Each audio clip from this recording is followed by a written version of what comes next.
બહુ જ મોટું મંદિર છે, વિશાળ જગ્યા છે અને એકદમ શાંતિમય વાતાવરણ છે અને અદ્ભુત નજારો છે. દર્શન કરતાં ખૂબ જ આનંદ થાય છે. પહોંચી ગયા છીએ ભુરખ્યા ગામ અને અહીંથી હનુમાનજીનું મંદિર છે, ત્યાં આપણે બધાને જવાનું છે. બે ગાડી છે, તો હું તો પહેલી વાર છું, તો ચાલો આપણે દર્શન કરીએ હનુમાનજી મહારાજના.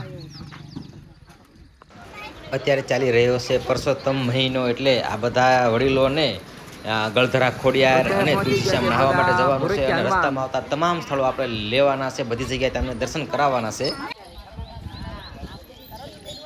ભુરખ્યા હનુમાનજી મોટું મંદિર છે, મોટી જગ્યા છે. આ છે વિશાળ ગેટ ને અહીંથી આપણે પ્રવેશ કરીશું હનુમાનજી મહારાજના દર્શન કરવા માટે. અને અંદર ગરતા કંઈક આવો નજારો છે, વચ્ચે મંદિર છે અને સરસ મજાનું વાતાવરણ છે, શાંતિમય વાતાવરણ છે. અત્યારે કોઈ તહેવારનો એવો માહોલ છે નહીં, એટલે પબ્લિક સાવ ઓછી છે, તદ્દન ઓછી પબ્લિક છે.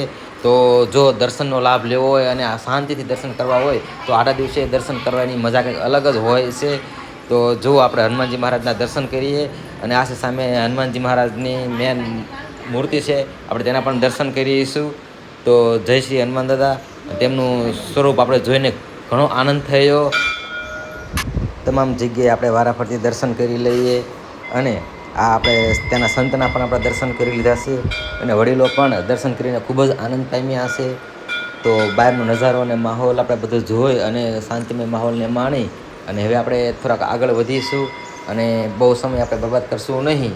તો ખરેખર ખૂબ જ આનંદ થયો દર્શન કરવાથી. જય સિયારામ, જય હનુમાન દાદા, જય કૃષ્ણ દેવ. દર્શન કરી લીધા છે અને હવે આપણે ઘણા બધા સ્થળો જે લેવાના બાકી છે, તો આપણે રવાના થઈ જઈએ.